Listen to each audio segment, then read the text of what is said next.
Passion is an intense devotion. It is a driving force for an activity, object, or concept. Passion is a compelling emotion that inspires action. Sometimes we call it zeal. Sometimes we call it fervor. Sometimes we call it enthusiasm. But it is passion. When Jesus Christ overturned the money changers' business instruments, the tables in the temple, the Bible says he did it because of his passion. Do you know what it takes to go and touch somebody's table? Go and ask the AMA chief executive. He will tell you. You go and try, and even hawkers by the road, try and push them out of their business and see what they will do. Jesus went into the temple, people's businesses. He overturned their tables, and they couldn't do much because the guy was so consumed by what he was doing, nobody dared question him. His passion was so strong that it even kept his enemies at bay. Passion. Everybody say passion. We must live life with the passion. 1 Corinthians chapter 9 verse 6 and Romans 12:11. I'll read them quickly. For if I preach the gospel, this is the Apostle Paul speaking. For if I preach the gospel, I have nothing to boast of, for necessity is laid upon me. Yes, woe is me if I do not preach the gospel. What Paul is saying is, I don't care whether you pay me or not. I don't care whether you encourage me or not. It is my passion, and woe is me if I don't preach the gospel. I am nothing if I don't preach the gospel, because that is my life. Paul was not preaching for applause. He was preaching to demonstrate his passion. Romans chapter 12 verse 11. Not lagging in business, not lagging in diligence, fervent in spirit, serving the Lord. The old King James says, not slothful in business, not lazy in business, fervent in spirit, serving the Lord. Fervent in spirit, zealous. You need zeal, passion. No wonder that movie was called The Passion of the Christ. All that we saw about Jesus being whipped and being nailed was a demonstration of passion. What will make a person endure that? All he needed to do was, hey, folks, I'm sorry. I'm not a son of God. I was just faking it. I just was trying to make some money, and please, hey, don't kill me for that. And you'll be free. Pilate says, I have power to release you. Just ask for it. He didn't ask for it. Why? Because of passion. He suffered because of passion. What are you passionate about? What are the things that really, really stir up and boil up your blood? If you're going to be successful, there must be something that boils your blood.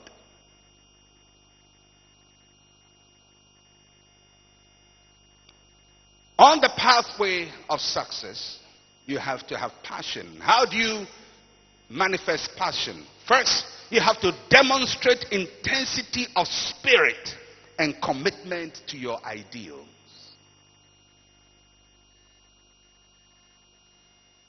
I am not a great fan of communism and socialism. I'm not a great fan, and I don't fully share in the ideals of communism. But I admire the passion of Fidel Castro. This man is president of a little island called Cuba. of the United States of America. Anybody who is close to America should be afraid, because these guys have all the bombs in the world. They are strong. They are more than Cuba. They have more arms than Cuba. They have more people than Cuba. But this old Fidel Castro stands up and decides, whether you like it or not, I'm going to be who I am. I don't share his ideals, but I'm telling you, it is passion. Fidel Castro is able to speak. He's over 70 now. He's able to speak, stand on his feet and give speeches 5 hours. That's passion. The people have to listen. And sometimes you see him giving his speech and screaming. He says, hey, slow down, you are growing old. No, sir. If Fidel can have passion for an idea which has been proven bankrupt over time, then how much more those who have an idea which has survived over 2,000 years and is still marching on? You must have passion for what you are doing. Demonstrate intensity of spirit and commitment to your ideals. Act on the basis of self-driven motivation. Passion doesn't wait for encouragement. Passion does not say, nobody helps me. Nobody's encouraging me. When I'm in trouble, all my friends leave me. They will leave you because they are not the ones in trouble.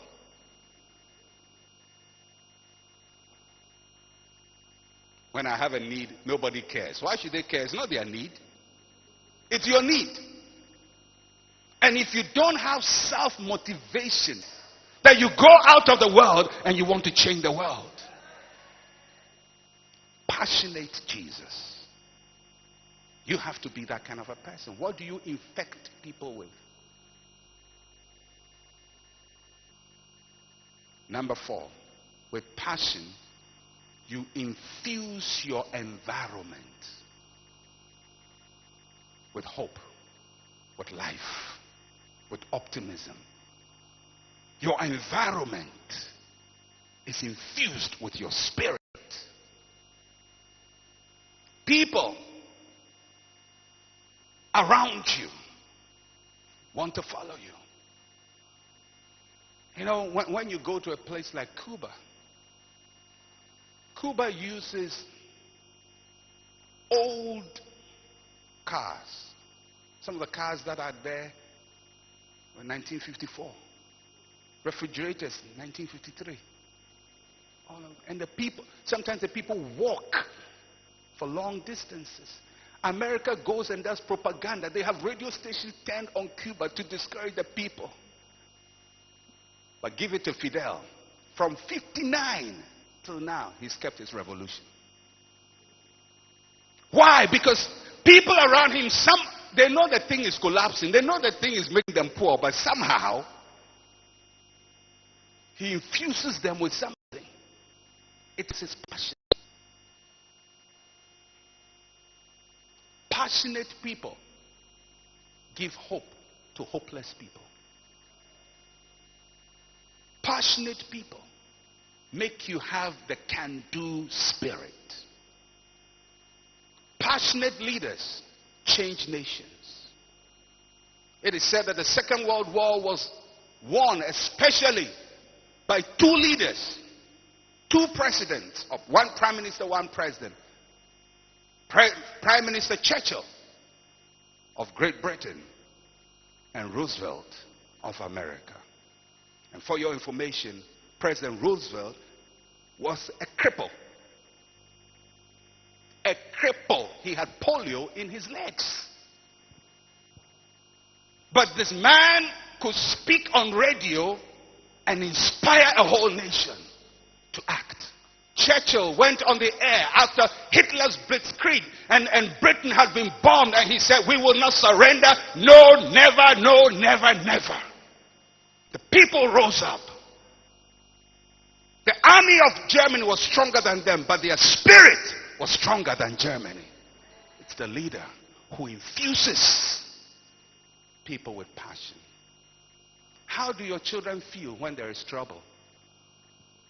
There's no money in the house. Daddy is come. Yeah. I wish my mommy was here. Oh.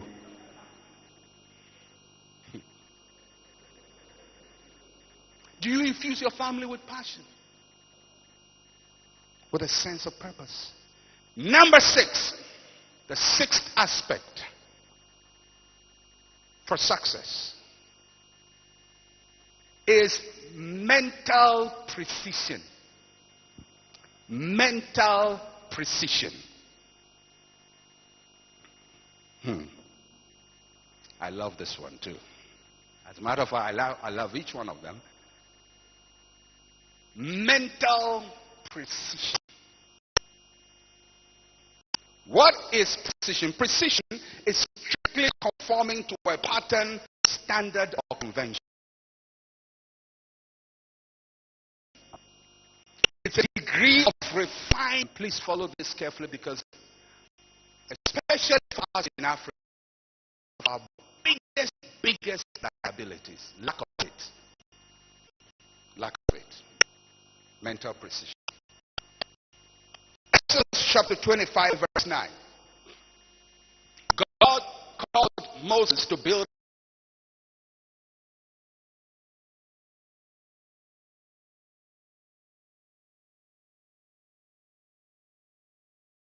a tabernacle, and inches, centimeters, colors, direction, shades, metals to use, everything was precisely determined.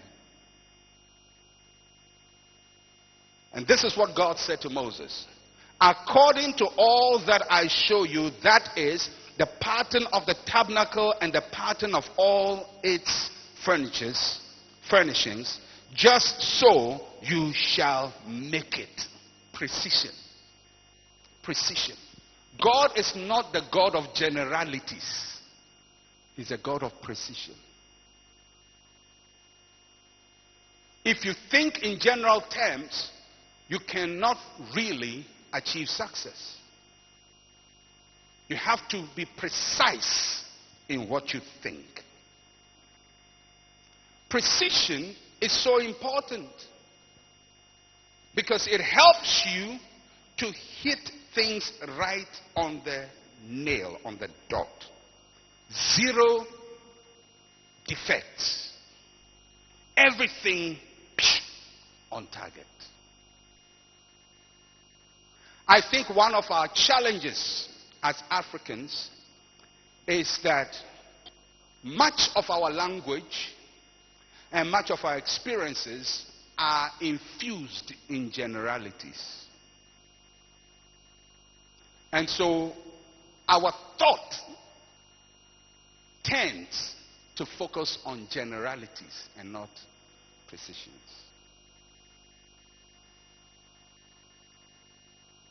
How do you develop mental precision? You have to pay close attention to instructions. Pay close attention to instructions.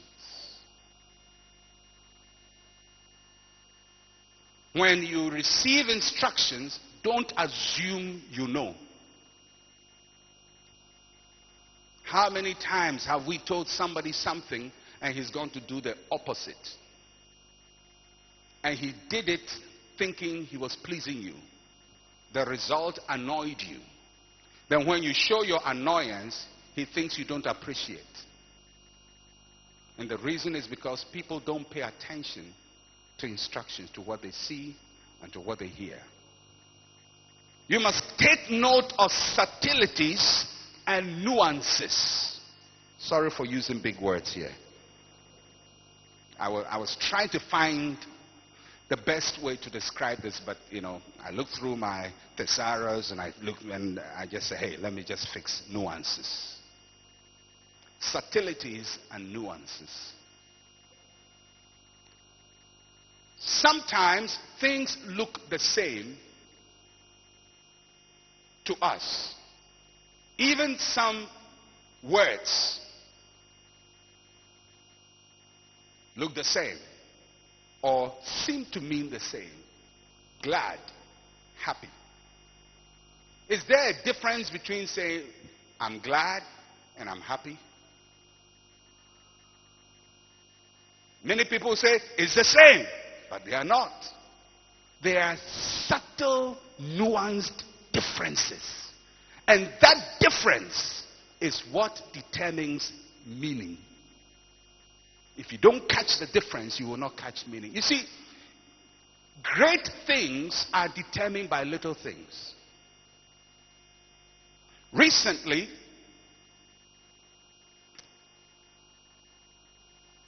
Justin Gatlin, 100 meters runner, he thought he won the 100 meters. He got the record. But then they later realized that they shaved 100th. There was a little problem, 100th of a second. So they said he didn't win the record. When you watch the 100 meters at the Olympics, or the World Championships, or at any big function, the difference between first, second, third is not minutes. It's not seconds. It's not even 1/10 of a second. It's in 100th of seconds. A second is divided by 100. And that determines who gets gold, who gets silver, who gets bronze, and who gets nothing. So sometimes people run and get nothing, and the difference between them and the one who got everything is so tiny. If you are a Ghanaian, you say, they've all tried, give it to them. But it's called precision. If you can't grasp nuances, if you don't know the difference between a lighter shade of yellow and another 100th degree lighter shade of that yellow, then you can't see nuances. You look at the two and say, oh, it's yellow. Some people call cream yellow, beige yellow. Yellow is yellow. Light green is yellow. Yellow ochre is yellow. And every yellow is yellow. So they go to see somebody's house. It's painted. What's the color? Yellow. Me too, I like the yellow. Then you tell the painter and he gives you another yellow. You say, well, but that's not it. Then what was the specific name of your yellow? It is called nuance. Sometimes it looks like people are doing something too much. But it is that difference that gives all the meaning. Successful people can tell the difference. They know the difference between imitation and genuine. You have to be able to tell differences and subtleties. Mental precision means exactly interpret ideas and concepts into practice. Exactly interpret ideas and concepts into practice. If a furniture is supposed to be made and it's the directives are giving, it's supposed to be 2 inches and 1/100th of an inch extra. Don't approximate it. Because the higher you go, the more precise you have to become. When I started preaching, one of the tasks I gave myself is to learn to mature with my speech in such a way that I will precisely say what I mean in my head. And it was a tough task for me because I realized most times I will listen to myself on tape and be angry with myself. So why did you say that? Because much of what I heard myself say didn't even make meaning to me. Because the language was imprecise. I had used phrases, I had described things in a way that do not fully represent my intentions. And I had to work. And I'm still working because success is a journey. I have not arrived. I am improving. This version of MENSA OTABIL is the 2006 model of MENSA OTABIL. Next year, we will release the 2007 model. It's an upgraded model. It has other factors and other equipment that this model doesn't have, because I am constantly improving. If you can't tell nuances, I'm telling you. Thank you for watching this video. We believe you've been touched by this message. If you have any comments, kindly leave it in the comment section. And if you have any testimonies or enquiries, you can pen it down in the comment section. If you haven't subscribed to this channel yet, please subscribe to this channel and don't forget to turn on your notification bell so that you won't miss out on any of our videos. See you in the video on your screen.